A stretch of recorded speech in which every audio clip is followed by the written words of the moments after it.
Muy buenas noches. Vamos a iniciar con el banqueo de preguntas de las dos sesiones realizadas durante la semana, que corresponden a las enfermedades metaxénicas y a las enfermedades zoonóticas, ¿no? Según el contenido temático del examen de Serum 2025-2. Vamos a pasar de diapositivas. ¿No?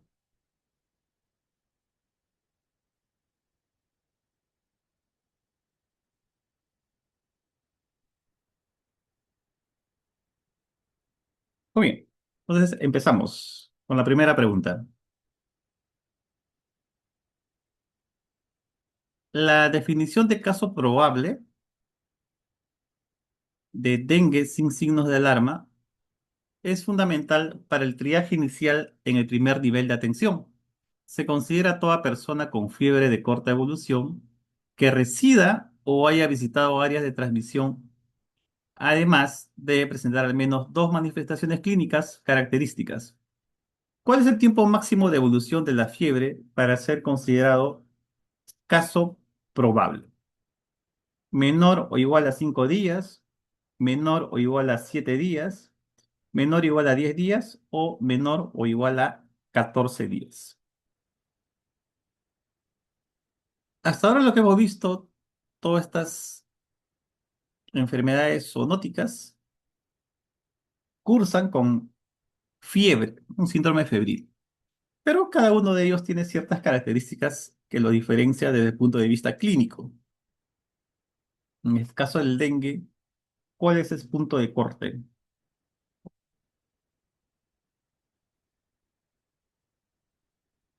Por supuesto, es la fiebre más otros signos, ¿no? Que va a depender si es un dengue con signos de alarma o sin signos de alarma o un dengue grave, lo cual es la clasificación desde el punto de vista clínico que me sirve para dar el respectivo tratamiento. Entonces, en este caso, la respuesta es 7 días, ¿ah? Menor o igual a 7 días de presentar fiebre. Siguiente pregunta. El hemograma es una herramienta de apoyo diagnóstico vital en el manejo del paciente con sospecha de dengue. Ciertos hallazgos hematológicos tempranos pueden orientar al clínico sobre la probabilidad de la infección. Estos cambios celulares suelen preceder a las complicaciones graves. ¿Qué hallazgo en el hemograma aumenta la probabilidad de estar frente a un caso de dengue? Leucocitosis con neutrofilia, trombocitosis marcada, leucopenia o eosinofilia.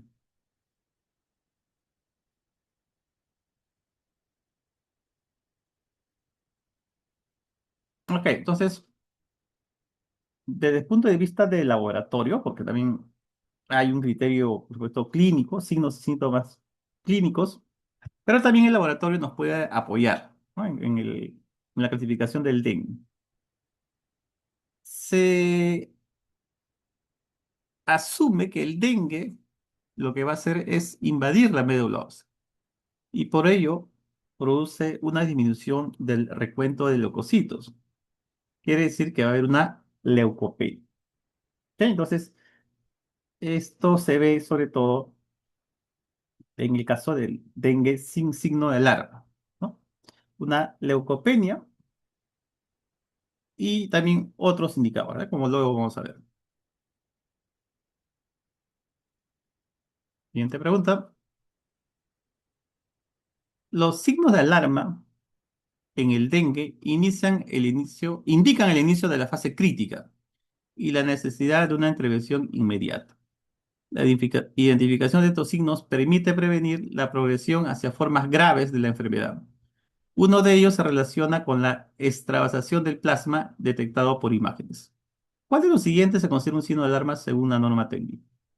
Dolor lumbar leve, vómitos persistentes, prurito generalizado o tos productiva. ¿Qué es lo que sucede? Que hay una extravasación del plasma, es decir, el plasma escapa de los vasos sanguíneos. lo cual produce derrames en diferentes zonas del organismo, como son la cavidad pleural, el peritoneo y la cavidad incluso pericárdica. Y para considerar un paciente con dengue con signos de alarma, se considera dentro de este rubro a aquellos que presentan dolor abdominal intenso, debe ser intenso, sangrado a nivel de las mucosas o de la piel o petequias, incluso la hepatomegalia, ¿no? Y también el aumento del hematocrito. Y también los vómitos persistentes, ¿ok? Porque en el dengue sin signo de alarma puede haber vómitos, pero en el que tiene signos de alarma, con signo de alarma, los vómitos son persistentes. Siguiente pregunta. El dengue grave se caracteriza por manifestaciones que comprometen la estabilidad hemodinámica.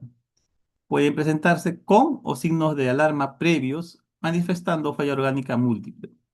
El personal de salud debe actuar de forma urgente ante estos hallazgos. ¿Qué signo es característico del diagnóstico de dengue grave? Fiebre de 39 grados, choque hipovolémico, exantema maculopapular o artralgias intensas. Bueno, entonces, debido a esta extravasación del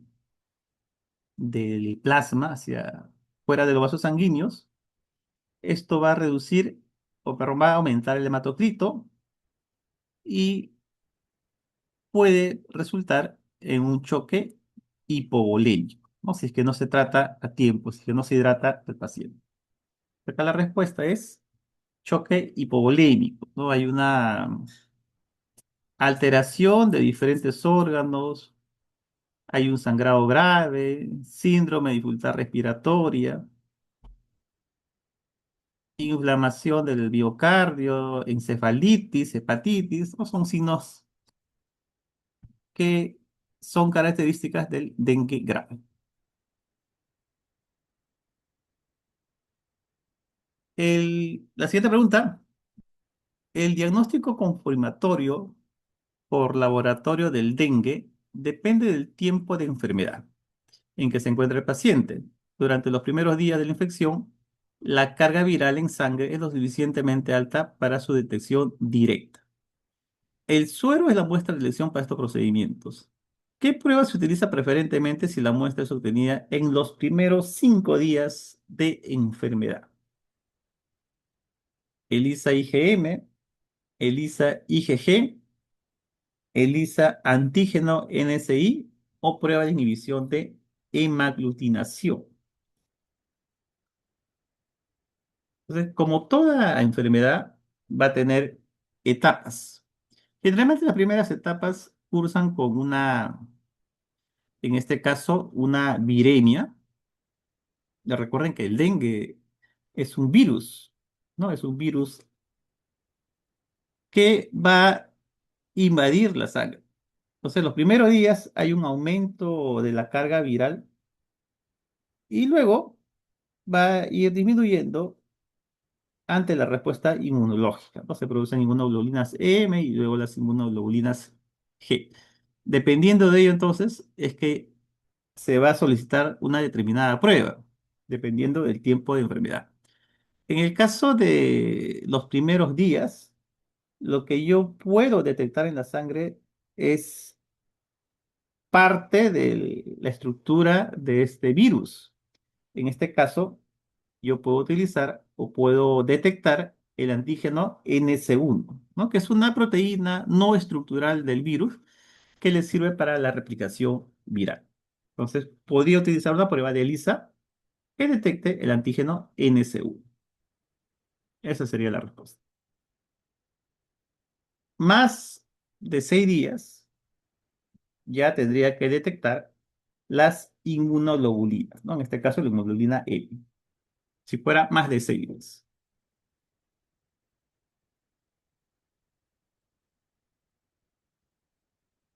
Siguiente pregunta. La vigilancia epidemiológica permite la confirmación de casos mediante el nexo epidemiológico en situaciones específicas. Esta definición se aplica exclusivamente durante brotes o epidemias donde la circulación viral está comprobada. Se basa en la proximidad geográfica a un caso confirmado por laboratorio. ¿Cuál es la distancia máxima a la redonda del lugar de infección para considerar nexo epidemiológico? 100 metros, 200 metros, 500 metros o 1000 metros. Es decir, para yo confirmar un diagnóstico de dengue, tengo dos opciones. Uno, que utilice las pruebas de laboratorio.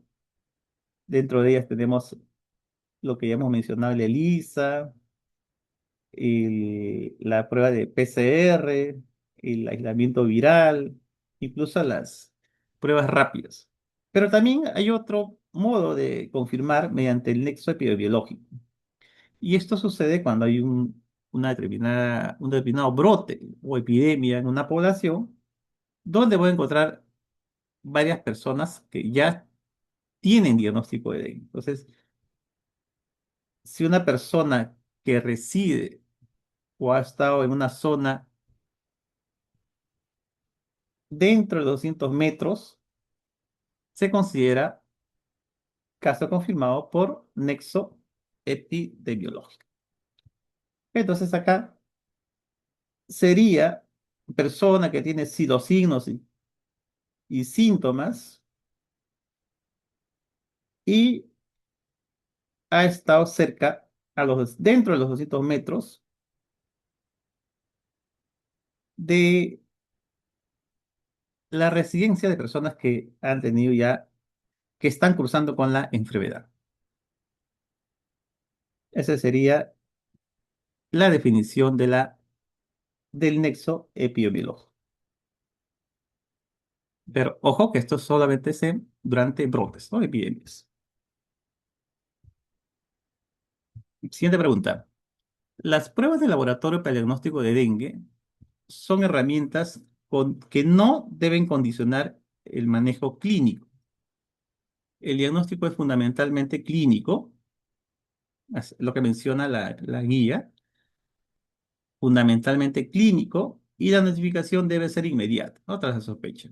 No se requiere esperar resultados para iniciar el llenado de la ficha correspondiente. ¿Cuál es la muestra biológica de elección para el diagnóstico de dengue? Orina completa, suero, líquido cefalorraquídeo o saliva.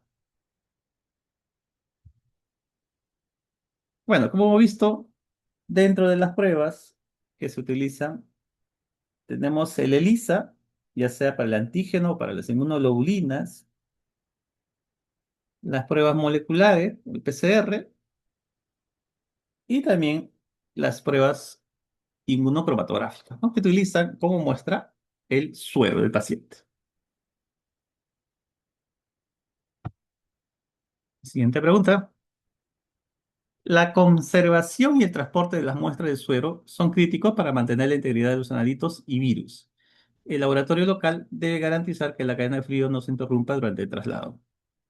El tiempo de envío desde el nivel regional está normado. ¿Cuál es el rango de temperatura para la cadena de frío durante el transporte de la muestra? Es decir, ¿cómo se debe transportar? A -10, a -20, 2 a 8 grados centígrados, 15 a 25 grados centígrados o 0 a 4 grados centígrados. ¿Cuál es la temperatura ideal? Según la norma, es entre 2 a 8 grados centígrados, ¿no? Para mantener la integridad ya sea del virus o de las inmunoglobulinas. Siguiente pregunta.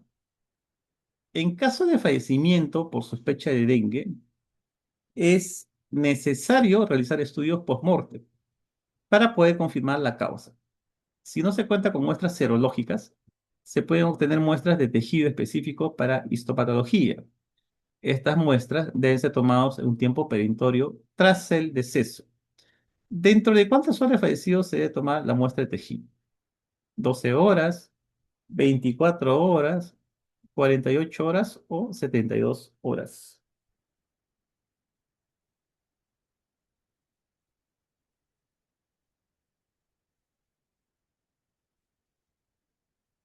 Según la norma, debe haber un tiempo, ¿no? Un máximo, ya que más de ese tiempo probablemente los resultados salgan negativos, ¿no? Porque ya el virus, o en todo caso, las pruebas que se van a realizar en este caso, que son básicamente aislamiento viral o secuenciación molecular, no va a poder detectar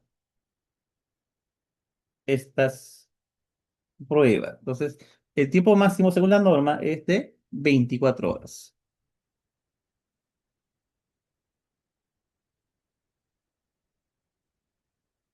Siguiente pregunta. El diagnóstico diferencial del dengue es amplio debido a la naturaleza inespecífica de sus síntomas iniciales. En zonas endémicas debe distinguirse de otros arbovirosis y enfermedades febriles agudas. El cuadro clínico puede confundirse fácilmente con infecciones virales emergentes. ¿Con qué otras arbovirosis se debe realizar principalmente diagnóstico diferencial? Con hepatitis B, chikungunya y Zika, mononucleosis infecciosa o con la varicela. Claro, son enfermedades que no tienen signos y síntomas específicos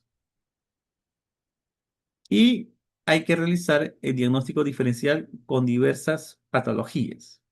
Dentro de ellas, habría que diferenciar también de otras infecciones, en este caso, enfermedades metaxénicas, que son producidas por este grupo de virus clasificados como arbovirus, que son, en este caso, chikungunya y Zika. ¿No? Los otros arbovirus que también producen estas enfermedades metaxénicas.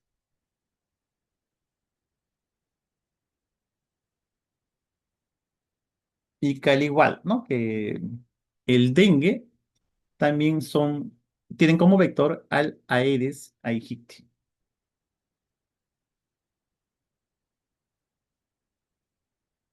Siguiente pregunta. El tratamiento del dengue se organiza en grupos según la gravedad y el riesgo del paciente.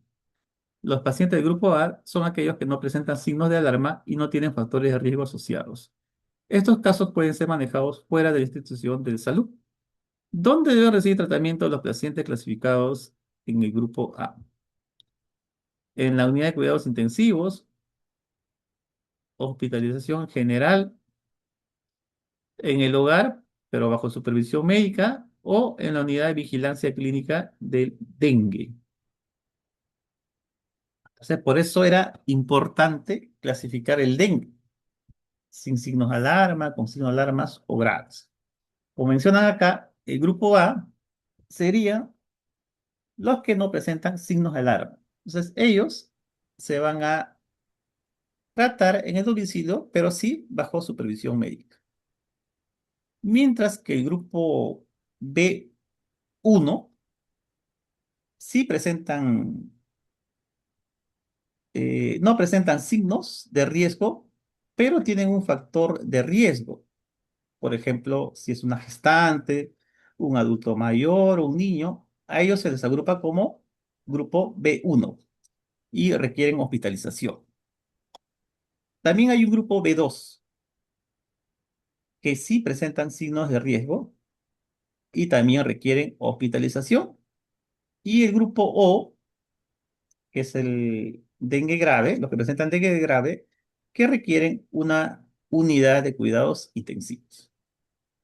¿Ok? Entonces, esa es la forma de clasificarles para poder darle el tratamiento correspondiente.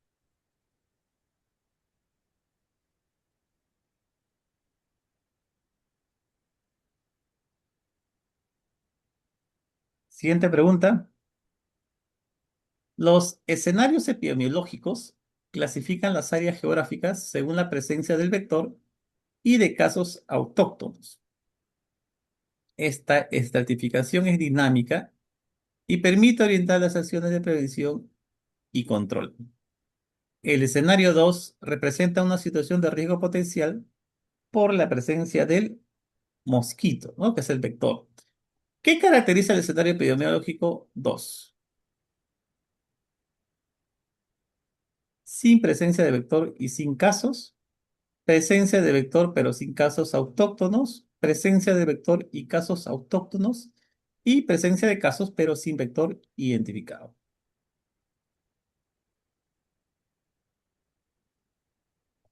Entonces, se consideran tres escenarios epidemiológicos. En el escenario uno no hay vector, tampoco hay casos. En el escenario 2 sí presenta el vector, pero no hay casos autóctonos. Ojo acá. Sí puede haber casos que han sido que se han infectado en otros países, ¿no? Pero no hay casos autóctonos.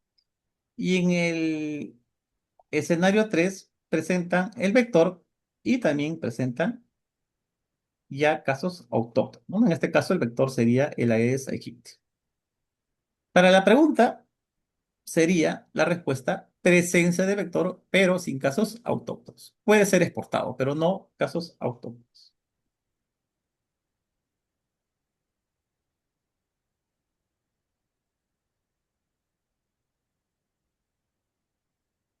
Seguimos. Las pruebas moleculares como el PCR de transcripción reversa permiten la detección del virus y la identificación del serotipo circulante. Son realizadas en laboratorios de referencia regional con la tecnología adecuada. Su alta sensibilidad las hace ideales para el diagnóstico temprano. ¿Cuántos serotipos del virus de dengue existen y pueden ser detectados? ¿Dos, tres, cuatro o cinco? Ya, este sí está fácil. ¿Cuántos serotipos del virus tenemos? Son cuatro. ¿Ok? Son cuatro.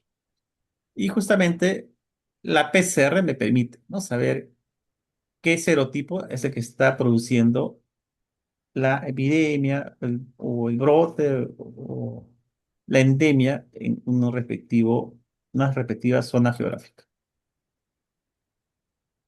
Siguiente pregunta. Creo que hasta acá eran las preguntas de dengue. Ahora vamos con lo que es leishmaniasis. Las leishmaniasis son enfermedades zoonóticas causadas por protozoos del género Leishmania. ¿Ok? Entonces, ya no estamos hablando de virus, ahora estamos hablando de protozoarios.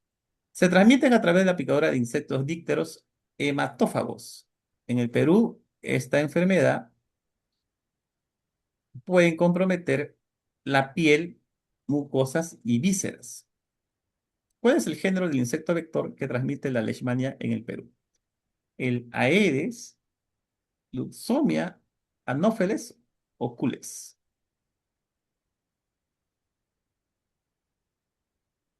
Entonces son enfermedades metacénicas. Ok.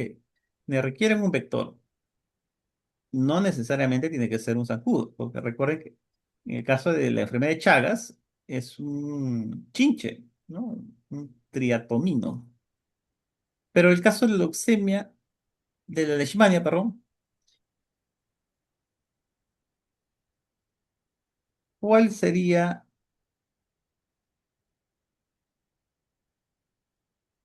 o a qué grupo pertenecería a estos zancudos? Sería a la luxom, luxom, ¿no? Muy bien. Además también es vector de la bartonelosis.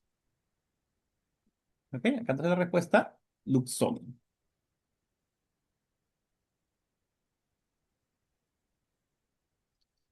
Seguimos. La leishmaniasis cutánea es la forma más común en el país y se manifiesta principalmente por úlceras. El diagnóstico clínico se basa en la apariencia de la lesión y el antecedente de exposición en áreas endémicas. Las úlceras tienen características morfológicas muy definidas. ¿Cuál es una característica típica de la úlcera por leishmaniasis cutánea? bordes irregulares y planos, bordes bien definidos, elevados e indurados, base necrótica y seca o dolor intenso a la palpación. Entonces, la leishmaniasis se va a dividir en tres tipos: la cutánea, la mucocutánea y la visceral.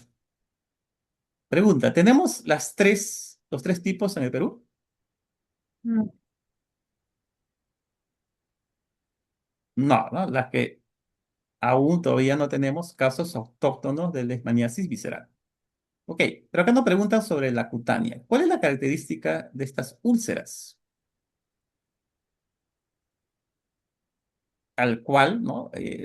Se le realiza un respectivo raspado para los casos de las pruebas de laboratorio. Son úlceras de bordes bien definidos, elevados e indurados, ¿no? Es la característica de las úlceras. Entonces, cuando se realiza raspado, tiene que hacerse de las zonas de los bordes, ¿no? Para poder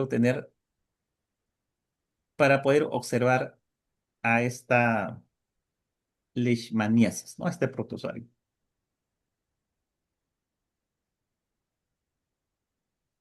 Seguimos. El diagnóstico laboratorio de la leishmaniasis cutánea cuenta con métodos de primera elección por su rapidez y bajo costo.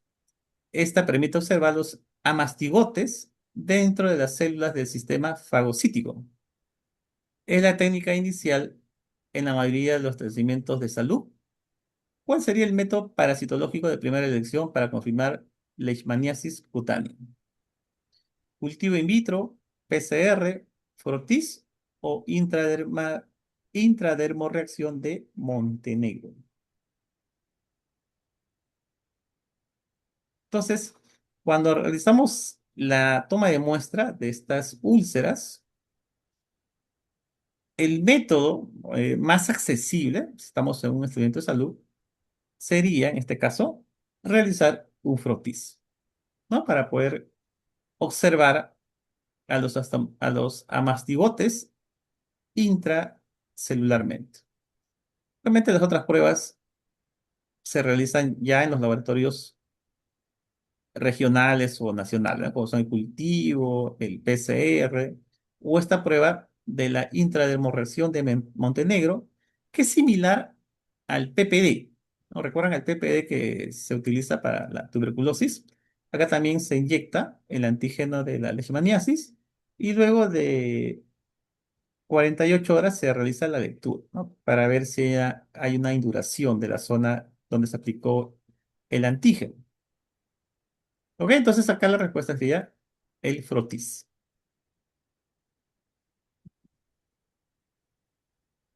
La leishmaniasis mucocutánea suele aparecer meses o años después de una lesión cutánea cicatrizada.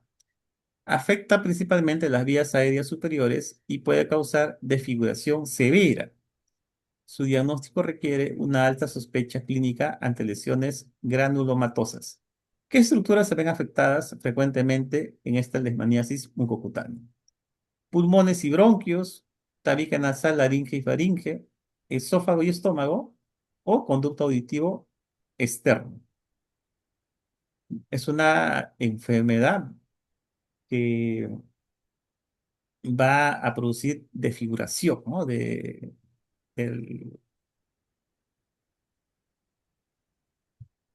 y sobre todo va a afectar el tabique nasal, incluso la laringe, ¿vean?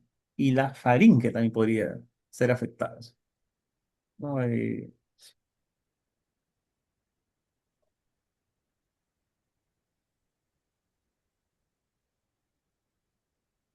Siguiente pregunta. La leishmaniasis visceral es la forma más grave y puede ser fatal si no se trata a tiempo. Se caracteriza por un cuadro sistémico prolongado con afectación de órganos internos. En América, el agente etiológico principal es la Leishmania infantum, ¿no? Es la especie infantum. ¿Cuáles son los signos clínicos cardinales para sospechar de un caso de leishmaniasis visceral? Tos y disnea, fiebre mayor a 10 días y esplenomegalia, diarrea crónica y deshidratación, o cefalea y rigidez de nuca. Bueno, algo que caracteriza a la leishmaniasis visceral es la hepatoesplenomegalia, es decir, el aumento del tamaño del hígado y del vaso.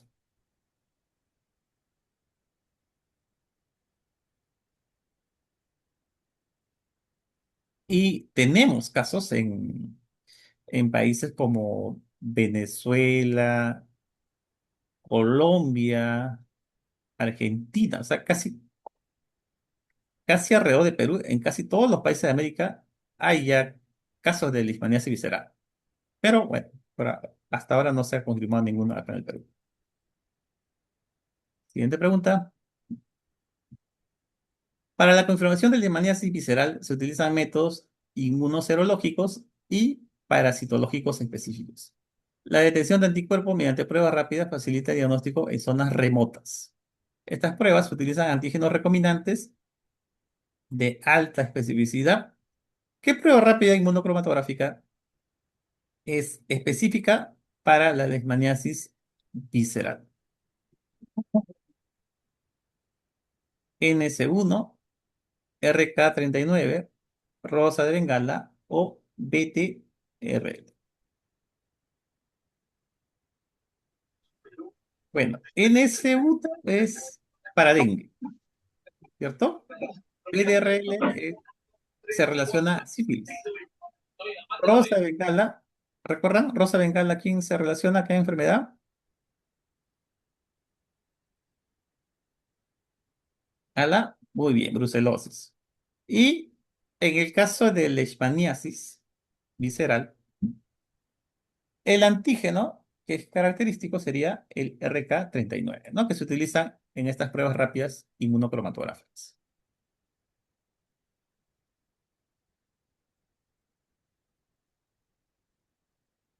Siguiente pregunta.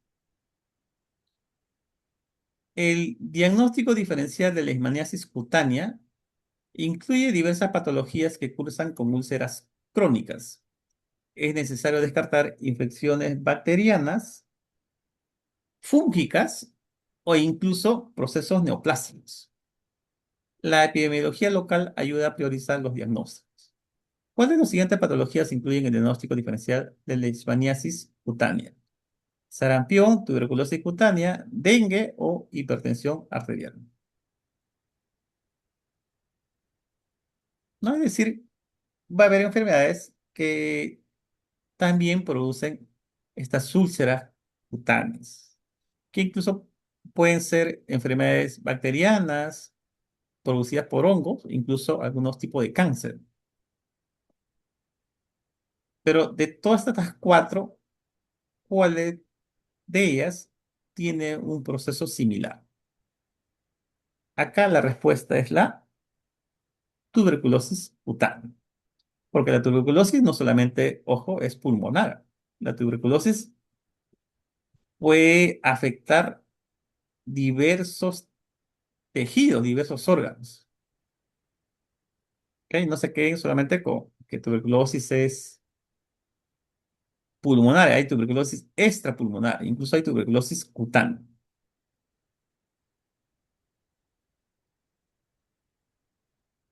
Esta pregunta, la notificación de los casos de leishmaniasis sigue un flujo establecido desde el nivel local hasta el nacional.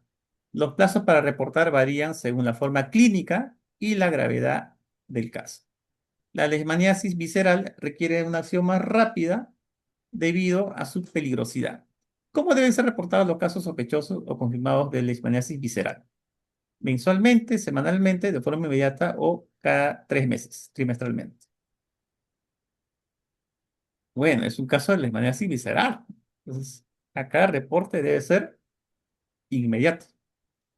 No hay que esperar que llegue a fin de semana para hacer reportes, no, debe ser inmediato. Más aún que sabemos que no tenemos casos acá. Siguiente pregunta.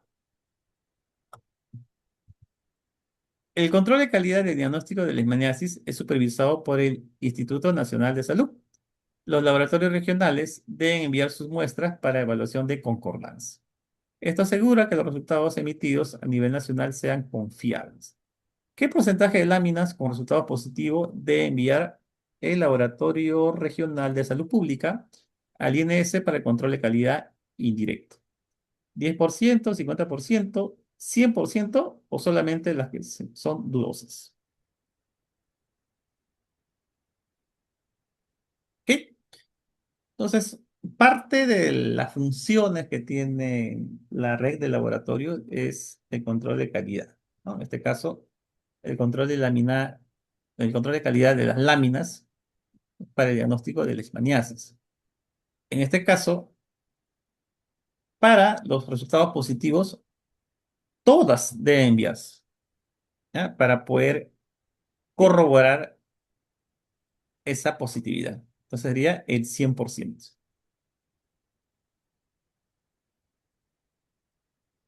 Siguiente pregunta.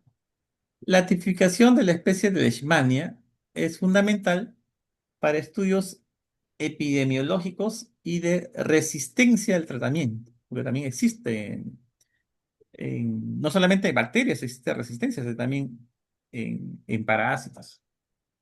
El INS es el único encargado de este proceso a nivel nacional. Para ello se requiere el aislamiento previo del parásito mediante técnicas específicas. ¿A partir de qué método se realiza habitualmente la tipificación de especie en el INS?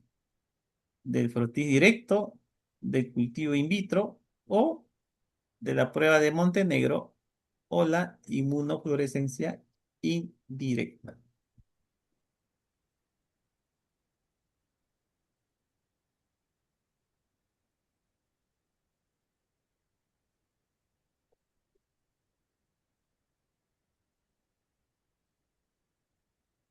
¿Cuál sería la respuesta?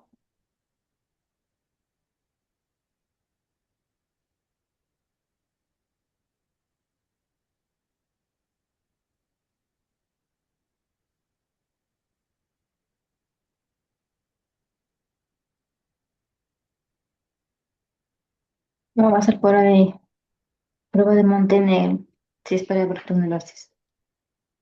A ver, entonces acá, para la leishmaniasis, para poder saber qué tipo de leishmaniasis es el que está infectando al paciente, se va a realizar a partir del cultivo in vitro.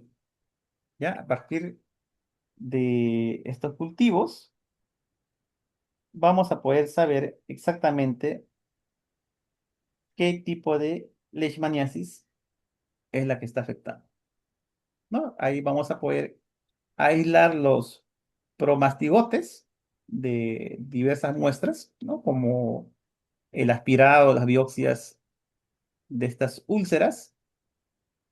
Y en estos medios especiales se va a poder realizar la identificación de la especie de Leishman.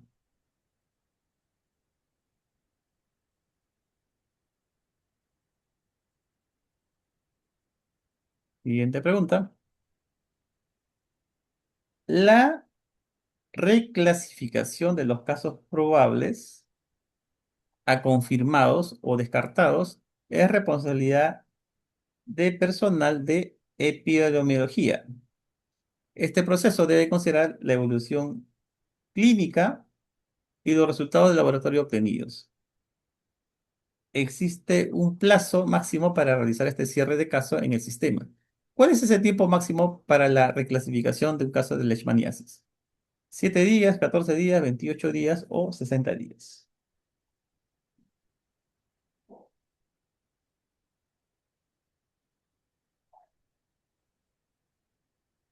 Bueno, hay un tiempo, ¿no? Que se espera de que pueda haber una modificación en cuanto a la definición de caso. En este caso, un caso probable al cual se le realizó una prueba de laboratorio, de repente podría salir un resultado positivo, entonces tiene que cambiarse la clasificación del caso. Según la norma, es 28 días. Ya, durante 28 días hay plazo para hacer esta reclasificación. De pregunta, los casos de leishmaniasis se clasifican según el lugar probable de infección para el análisis espacial.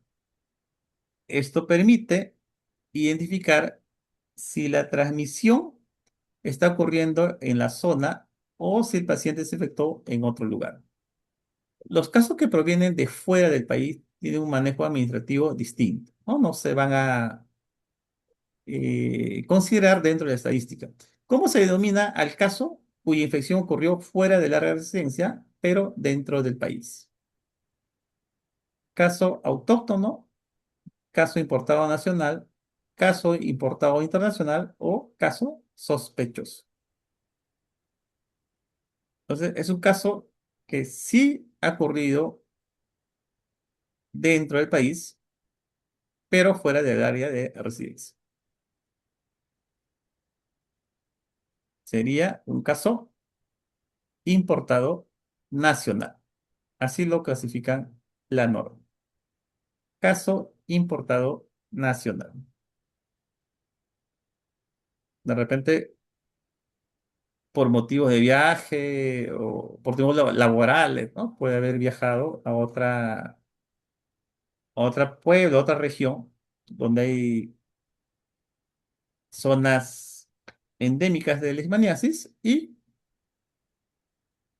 ha sido infectado por esta enfermedad metaxemia. Pero no reside en ese pueblo. Siguiente pregunta. Y estamos ahora en las enfermedades zoonóticas, ¿no? Vamos a hablar ahora de la leptospirosis. Es una zoonosis de cuadro polimórfico, es decir, tiene diversos signos y síntomas que puede presentarse desde asintomáticos, ¿verdad? ¿No? Hay personas que se infectan pero no tienen ninguna sintomatología, hasta cuadros fatales. Esto va a depender de muchos factores, en verdad, del tipo del, del microorganismo, del sistema inmunológico del paciente. Hay múltiples factores. En el 10% de los casos, la enfermedad evoluciona hacia una falla orgánica grave que compromete la vida.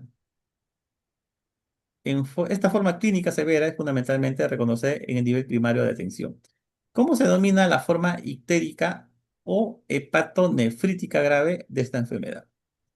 Síndrome de Rey, síndrome de Witt, enfermedad de Carrión o síndrome de Hayes. Estamos hablando de la leptospirosis.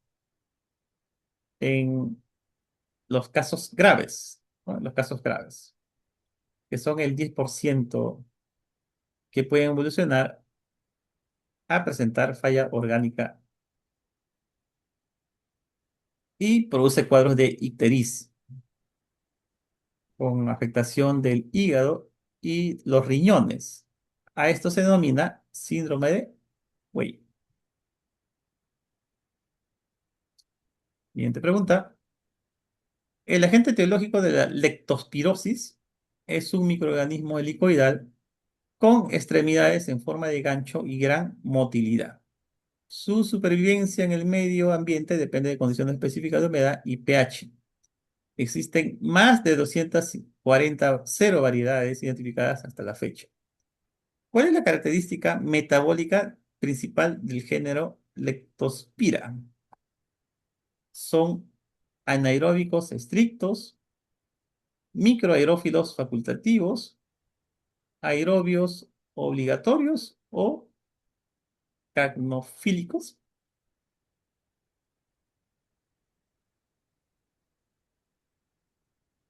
¿Ok? Entonces, esta es una pregunta más que nada de punto de vista microbiológico, ¿no? Esta leptospira es un microorganismo que va, que es, digamos, el primo hermano del treponema pálido, ¿no? Porque tiene cierta similitud en cuanto a su estructura,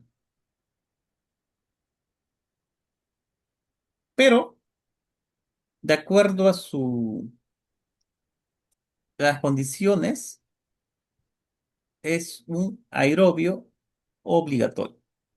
¿Ya? Es un aerobio obligatorio. Esto carnofílico se refiere a las bacterias que requieren dióxido de carbono. ¿No? No sé si recuerdan cuando tienen su campana de Gauss y le colocan, no, prenden una vela y luego la apagan. Es para justamente para producir este dióxido de carbono. Siguiente pregunta. Los reservorios juegan un papel crítico en la cadena epidemiológica, siendo los roedores los más importantes para la salud pública. Estos animales albergan las bacterias en sus órganos y las van a eliminar continuamente a través de sus secreciones. El contacto con estas fuentes es la principal vía de infección humana. ¿En qué órgano del reservorio se aloja principalmente la leptospira antes de ser eliminada? ¿En el hígado, los pulmones, los riñones o el vaso?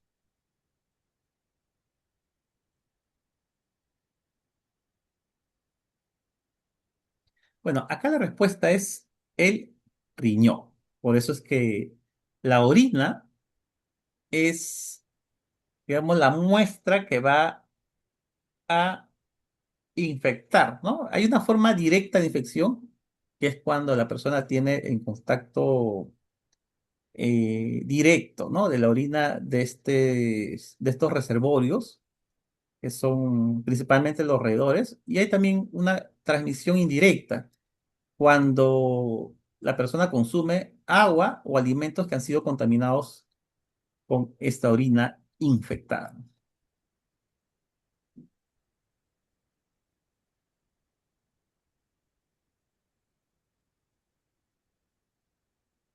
Muy bien, seguimos. El laboratorio es esencial para la confirmación de casos mediante métodos directos e indirectos de diagnóstico. Para el aislamiento bacteriano se requiere el uso de medios de cultivo especializados. La elección del medio depende de la capacidad del laboratorio y la fase de la enfermedad. ¿Cuál de los siguientes es un medio de cultivo utilizado específicamente para el aislamiento de leptospira? Agar sangre, medio de Fletcher, agar McConkey o el medio Lowenstein-Jensen. ¿Cuál será? ¿Cuál de ellas es para poder aislar la leptospira? ¿Cuál de estos medios?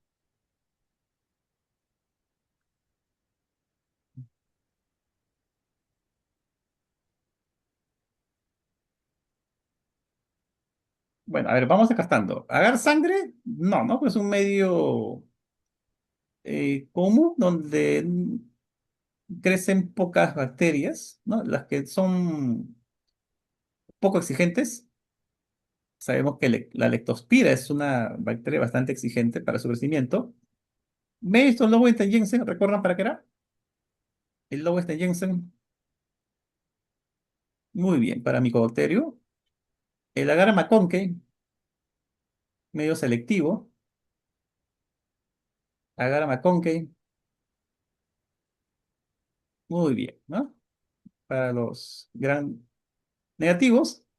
Y el medio que se utiliza, y es un medio enriquecido, tiene diversos nutrientes, dentro de ellos tiene suero, me parece que es suero de conejo, es el medio llamado medio de Fletcher.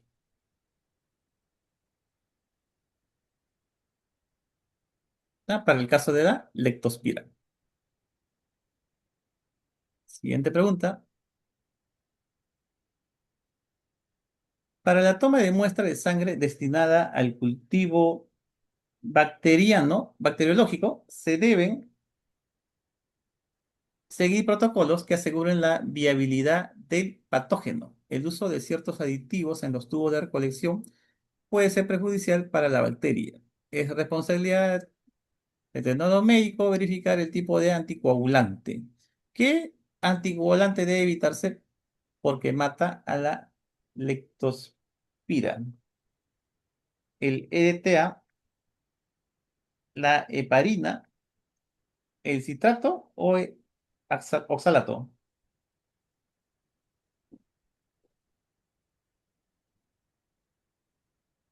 Entonces, ¿cuál de ellos no podemos utilizar? ¿No? Porque era el que destruía a la leptospira. El ideal es el EDTA, pero nunca debemos utilizar citratos. ¿No? Lo que utilizamos, ¿qué tapa? ¿Qué color de tapa es el citrato? El que utilizamos para la coagulación.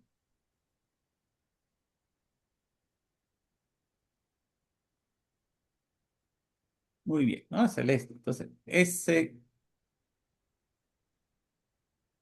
esos tubos con citrato no pueden utilizarse porque van a inviabilizar, ¿no? Van a destruir a la leptospira y no va a haber un crecimiento. Pero el ideal es el EDTA. Recuerden que son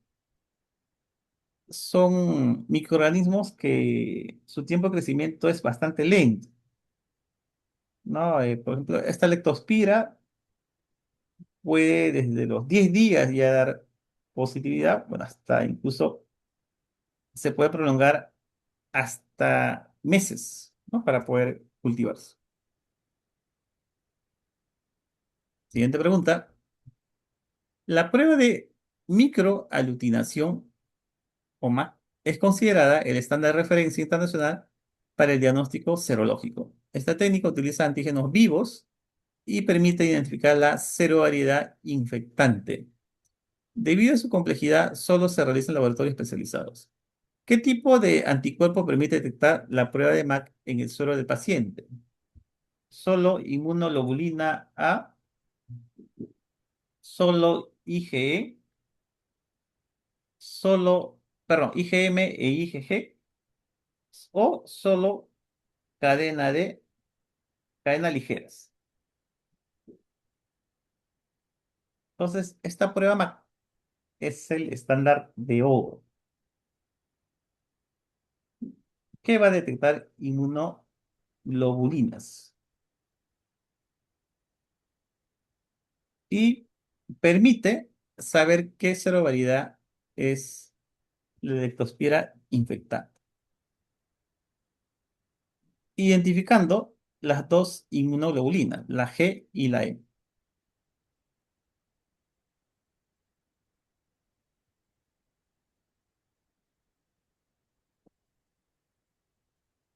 Siguiente pregunta.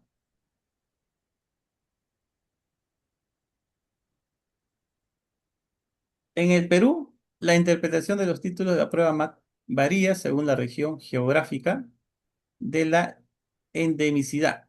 Un título elevado en una sola muestra puede ser confirmatoria en zonas de alta prevalencia. Esto permite una respuesta rápida en áreas como la Amazonía. ¿Cuál es el título mínimo considerado confirmatorio en la región de la selva ante una muestra única?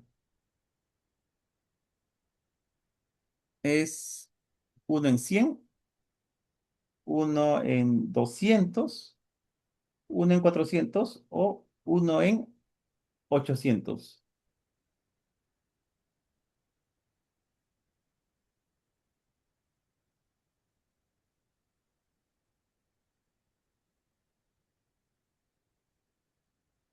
Bueno, entonces lo que dice la norma es que cuando no podemos hacer o no podemos determinar la seroconversión, se puede utilizar el título de una sola muestra. En este caso, se considera un título de 1 en 800 para la Amazonía.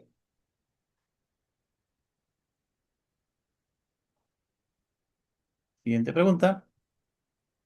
La toma de muestra de orina para el cultivo de leptospira requiere una preparación previa del paciente para garantizar el éxito del aislamiento. Dado que la bacteria es sensible a la acidez, es necesario modificar el pH urinario. Esta acción se realiza 2 horas antes de la recolección de la muestra. ¿Qué sustancia se administra al paciente para alcalinizar la orina antes de la toma de muestra? Ácido ascórbico, bicarbonato de sodio, cloruro de amonio o gluconato de calcio.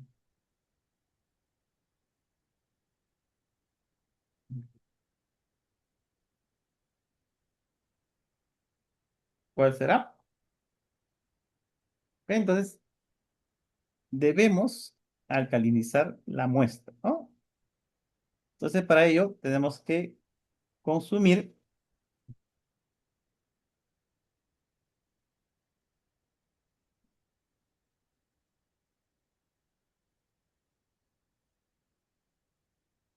bueno, ácido ascórbico no, ¿no? Y vamos a acidificar. Lo que tenemos que consumir es bicarbonato de sodio. Es lo que indica la norma. O sea que es 2 horas antes de la recolección de la muestra. Y bueno, se va a obtener la muestra con el segundo shot.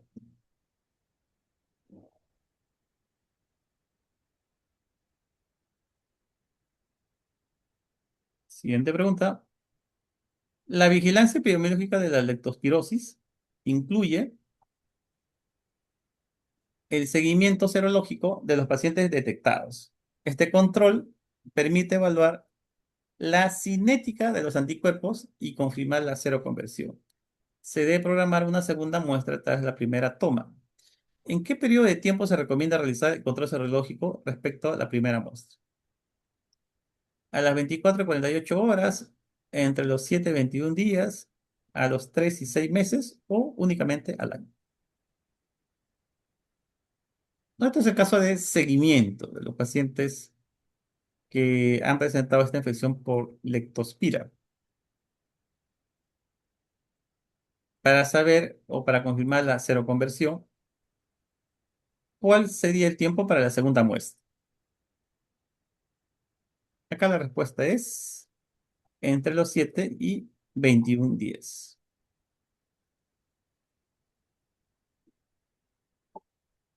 Te pregunta, ya estamos en otro tema que es la rabia. La rabia es una zoonosis viral que afecta el sistema nervioso central y es fatal en el 100% de los casos, ¿no? Tras la aparición de síntomas. La transmisión ocurre principalmente por la saliva de animales infectados a través de lesiones en la piel. Su prevención es considerada una urgencia médica absoluta. ¿Cuál es la principal forma de transmisión del virus rábico a los humanos? Ingestión de carne contaminada, mordeduras o arañazos de mamíferos, picaduras de pulgas infectadas o contacto con orinas de roedores. Bueno, contacto con orina de roedores, eso es más para ¿qué enfermedad? Orina de roedores, acabamos de verlo.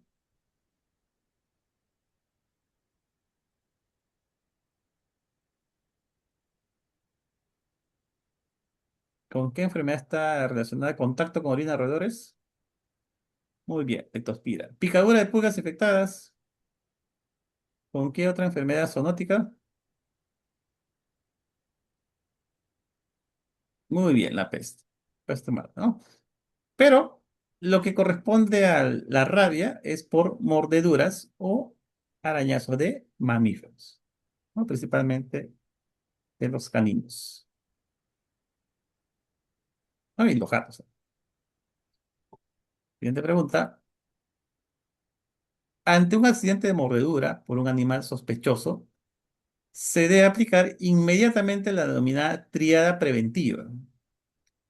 Estas acciones son responsabilidad tanto del afectado como del personal de salud. El lavado de la herida es el primer paso crítico para reducir la carga viral, ¿no? Sobre todo por eso. ¿Cuál de los siguientes no forma parte de la triada preventiva de la rabia? Lavar la herida con agua y jabón, identificar al animal mordedor, aplicar antibióticos inmediatamente o acudir al establecimiento de salud más cercano. No, son tres pasos. Primero, lavar la herida. Segundo, tratar de identificar al animal mordedor, ¿no? Para saber si puede presentar la rabia. Y luego acudir al establecimiento de salud más cercano. La respuesta acá sería entonces la C. Esta no es parte de la triada. Triada preventiva contra la rabia. Siguiente pregunta. Las exposiciones al virus de la rabia se van a clasificar según el riesgo para determinar el esquema de tratamiento profiláctico. Una exposición sin riesgo no requiere la administración de vacunas ni de suero. Es fundamental evaluar la integridad de la piel en la zona de contacto. ¿Cuál de los siguientes contactos se clasifica como exposición sin riesgo? Mordedura en la cara, lamedura en la piel intacta, arañazo superficial con sangre o contacto de saliva con mucosas. Ah, porque se clasificaba, ¿no? Una exposición sin riesgo, con riesgo y alto riesgo. ¿Cuál es exposición sin riesgo? Donde no hay posibilidad de transmisión de la radio. Acá en este caso sería la lamedura en la piel, pero esa piel tiene que haber estado intacta. Tampoco por contacto, ¿no? Con muestras biológicas, ¿no? Con sangre, con eh, leche, ¿no? De estos animales. Pero sí, el problema es la mordeduras. Las mordeduras graves requieren una intervención inmediata que incluye vacunación y en muchos casos suero antirrábico, ¿no? Es un suero preparado a partir de la inmunización y preinmunización a ganado equino. La localización de la herida es un factor determinante para clasificar la gravedad. Ciertas zonas del cuerpo tienen una alta densidad de terminaciones nerviosas, porque recuerden que es una enfermedad que ataca el sistema nervioso central. Entonces, cuanto más cerca está estas terminaciones, va a ser más rápido este proceso de infección. ¿Cuál de estas localizaciones se considera siempre como una exposición grave? Muslo, espalda, pulpejo de dedos o el antebrazo. Acá la respuesta es pulpejo de dedos, ¿no? La más sensible, ¿no? Son el pulpejo de los dedos. Están las terminaciones nerviosas, es el tacto. Siguiente pregunta. El diagnóstico laboratorio de la rabia en humanos puede realizarse tanto ante mortem como post-mortem. La técnica de inmunofluorescencia directa es el método estándar por su alta sensibilidad y especificidad. Requiere muestras específicas según el momento del diagnóstico. ¿Qué muestra es utilizada para el diagnóstico confirmatorio de rabia post-mortem? Saliva, líquido cefalorraquídeo, masa encefálica o biopsia de piel de nuca. Bueno, entonces si ya falleció el paciente y había una alta probabilidad de que tenga la rabia, ¿no? Por razones epidemiológicas, hay que hacer esta prueba de inmunofluorescencia directa con las muestras de la masa encefálica del paciente.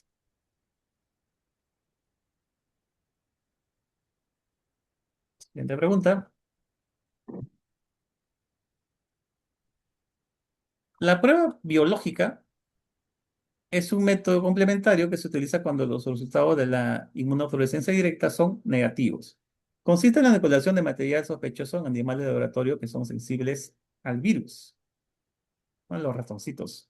Es la única prueba que determina definitivamente la negatividad de una muestra. ¿Qué animal se utiliza tradicionalmente para la prueba biológica de diagnóstico de rabia? El cobayo, ratón albino, conejo o hámster, lo cual va a producir, ¿no? La afectación del sistema nervioso y la muerte de estos animales, si es que fuera positivo.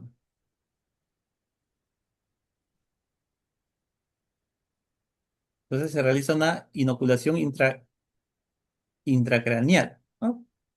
A estos animales que son los ratones albinos, ¿no? Que son animales de experimentación.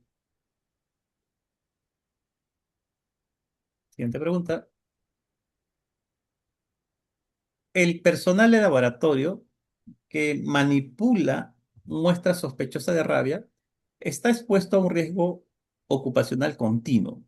Por ello debe contar con un esquema de vacunación de preexposición y controles periódicos. Se debe garantizar que mantengan niveles protectores de anticuerpos. ¿Cada cuánto tiempo deben medirse los títulos de anticuerpos del personal laboratorio en la zona de riesgo? ¿Cada mes, cada 6 meses, cada 2 años o cada 5 años? Entonces, hay una vacunación, en este caso, pre-exposición y otra post-exposición, ¿no? Para el caso de la rabia. ¿Recuerdan ustedes a quiénes debería colocarse esta vacunación pre-exposición?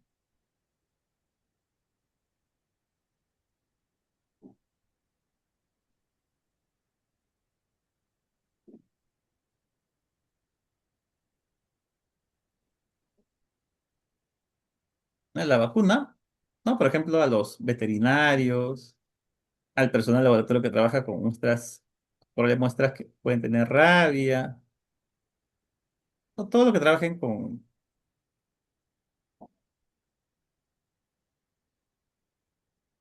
todo lo que tengan esta exposición ocupacional. Entonces, luego de la vacunación, debe medirse los anticuerpos para verificar que realmente hay una respuesta inmune de la persona que ha sido vacunada. Y esta debe realizarse cada 6 meses, según lo que indica la norma. ¿No? En forma similar como cuando uno se vacuna con la hepatitis B, hay que determinar los anticuerpos anti-S, ¿no? Que se han formado. Acá también, cada 6 meses se van a titular esos anticuerpos. El esquema de vacunación post-exposición en el Perú sigue las recomendaciones de la Organización Mundial de Salud para asegurar la inmunogenicidad. Actualmente se utiliza la vacuna de cultivo celular administrada por vía intramuscular. El cumplimiento de la dosis en los días programados es crítico. ¿Cuánta dosis contempla el esquema estándar de vacunación post-exposición? ¿Tres, 5, 7 o 10 dosis? Yo les comentaba que hace años la vía de vacunación era en el ombligo, ¿no? Entonces, imagínense que te pongan varias dosis, ¿no? de esta vacuna. Claro, a tener la posible rabia, que sabemos que no tiene cura cuando ya presenta los síntomas, que queda, ¿no? Soportar nada más esta inoculación en el ombligo. Pero ya en los últimos años se diseñó esta vacuna que es administrada por vía intramuscular y que tiene 5 dosis, ¿ya? 5 dosis de vacunación.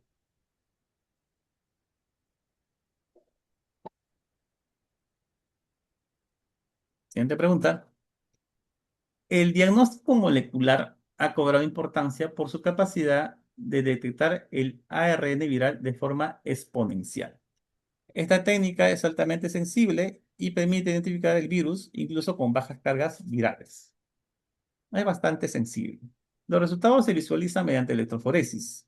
¿Cómo se denomina técnicamente la prueba de PCR utilizada para el virus de la rabia? PCR anidado, RT-PCR o con transcripción inversa, PCR en tiempo real únicamente o multiplex PCR. No, en este caso, si es por electroforesis, sería un método cualitativo, ¿no? Porque me permite saber si hay o no la presencia del virus. Y en este caso, Este virus, que es ARN, requiere transcripción inversa. Entonces acá la respuesta es la B. PCR con transcripción inversa.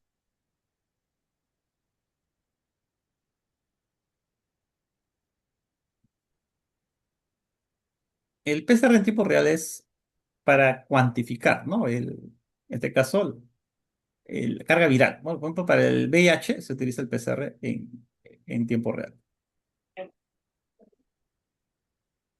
Siguiente pregunta. Seguimos con ahora con la peste. Ya son ya las últimas preguntas. Dice, la peste es una zoonosis endémica, ¿no? Endémica, es decir, endémica, ¿a qué se refiere? Porque hay tres definiciones, cuando es un brote, epidémica o endémica. ¿A qué se refiere endémica? ¿No? Es algo permanente, ¿no? Que siempre sucede en una zona. ¿A qué se refiere brote? Cuando hay un brote, ¿a qué se refiere?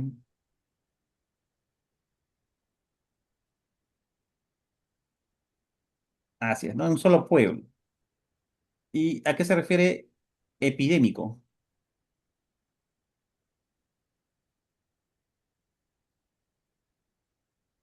En varios pueblos, ¿no? En varias zonas geográficas. Entonces, acá nos preguntan cuál es el vector que transmite la peste de los roedores a los humanos.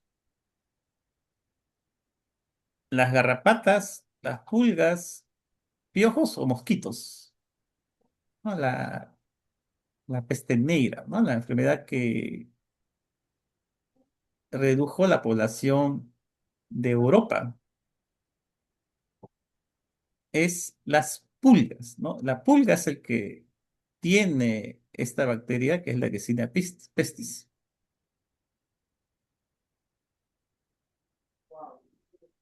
Siguiente pregunta. La forma bubónica, ya recuerden que vimos una foto, es la presentación más frecuente y se caracteriza por la inflamación dolorosa de los ganglios linfáticos. Estos ganglios necróticos, llamados bubones, son sitios de intensa multiplicación de la bacteria Yersinia pestis. Pueden localizarse en diversas regiones según el sitio de la picadura. ¿Cuál es la localización más frecuente de los bubones en la peste bubónica? De ahí el nombre, ¿no? De la peste bubónica. Epigástrica, inguinal, crural o femoral, occipital o interdigital. ¿No? Sobre todo se encuentra acá, ¿no? En la ingle, en el fémur, es donde va a encontrarse la inflamación de estos ganglios linfáticos llamados bubones, ¿no? Que es característica de la peste bubónica.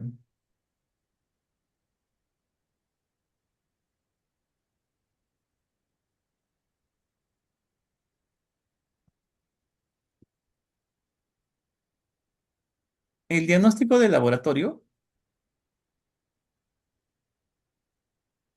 de la peste utiliza diversas metodologías, incluyendo la observación microscópica de muestras clínicas. Ciertas tinciones permiten visualizar la morfología característica del bacilo de Yersinia pestis. Esta observación es considerada un criterio para clasificar un caso como probable. ¿Qué apariencia morfológica característica presenta la Yersinia con la tinción de Weiss? Focos en cadena, bacilos gram positivos largos, focobacilos bipolares, forma de imperdible, o espiroquetas delgadas.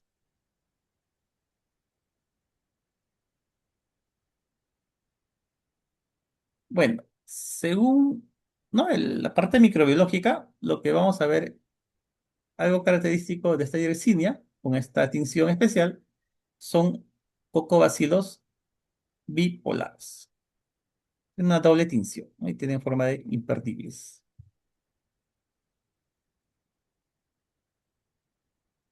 La detección de antígenos específicos mediante pruebas rápidas es fundamental en áreas endémicas con recursos limitados. El antígeno capsular F1 es el blanco de estas pruebas inmunocromatográficas. Un resultado positivo permite tomar medidas de control inmediatas. ¿Qué fracción de la bacteria detectan las pruebas rápidas inmunocromatográficas para la peste? Antígeno HF1 o exotoxina A.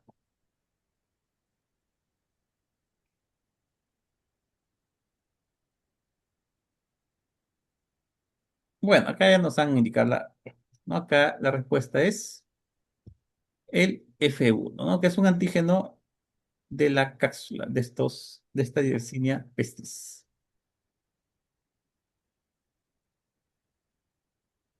Siguiente pregunta. La bioseguridad es crítica al manipular muestras sospechosas de peste debido a riesgo de transmisión por aerosoles.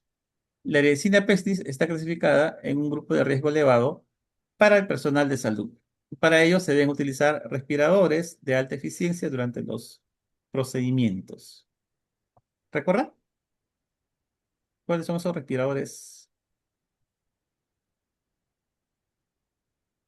La que se utiliza también en casos de TBC, las NKN95. Muy bien.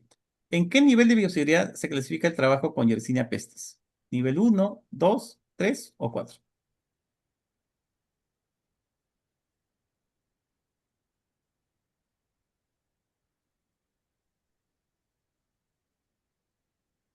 Ok, entonces son muestras altamente, son alto riesgo.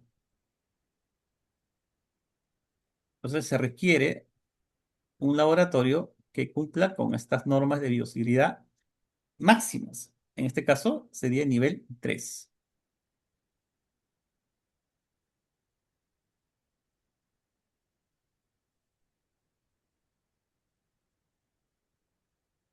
Siguiente pregunta. La definición de contacto cercano en peste neumónica es vital para establecer la quimioprofilaxis y el seguimiento. El riesgo de contagio disminuye con la distancia física respecto al paciente enfermo. Se ha establecido un límite métrico basado en la dispersión de las gotas respiratorias, ¿no? Porque es una peste que produce neumonía. ¿A qué distancia mínima se define un contacto cercano con un paciente de peste neumónica? Menos de 1 metro, menos de 2 metros, más de 5 metros o exactamente 10 metros.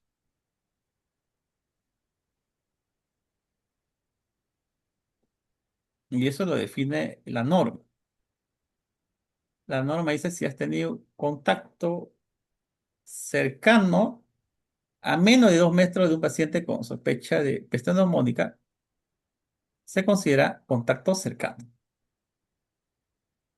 Por eso es que se sugiere, ¿no? Que no se realicen incluso los velatorios de estos pacientes que probablemente hayan tenido peste porque pueden incluso infectar, ¿no? A las personas que acuden a estos velatorios. Te pregunta, el control de roedores es una medida de prevención primaria orientada a reducir los reservorios en áreas de riesgo. Se utilizan indicadores entomológicos y de mastozoología para poder decidir las intervenciones. Un incremento en el éxito de captura alerta sobre un posible brote. ¿A partir de qué porcentaje del índice de atrape de roedores se deben iniciar acciones de control? ¿Mayor al 1%, mayor al 5%, mayor al 10% o mayor al 20%?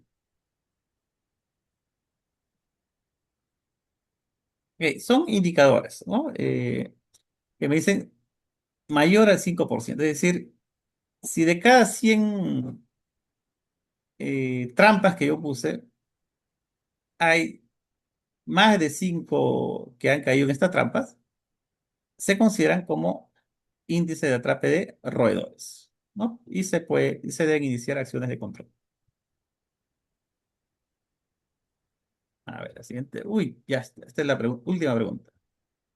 Muy jóvenes. Entonces, con esto hemos cubierto las dos sesiones, ¿no?, que hemos visto sobre las enfermedades metaxénicas y también sobre las enfermedades zoonóticas.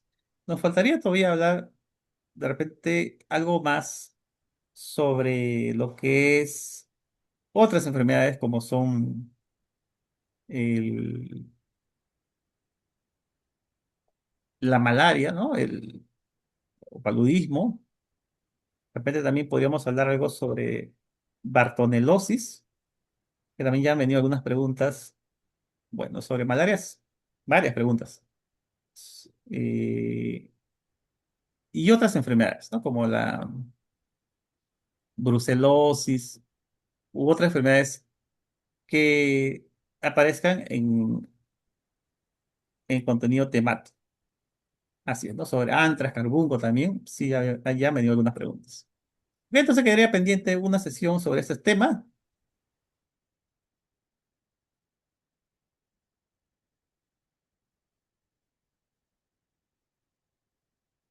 No lo han publicado.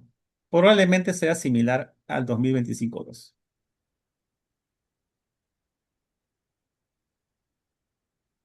Muy bien, jóvenes. No sé si tendrán alguna consulta.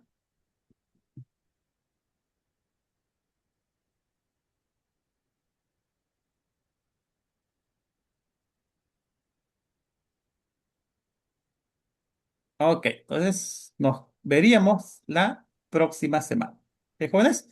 Que pasen muy buenas noches y nos vemos la siguiente semana.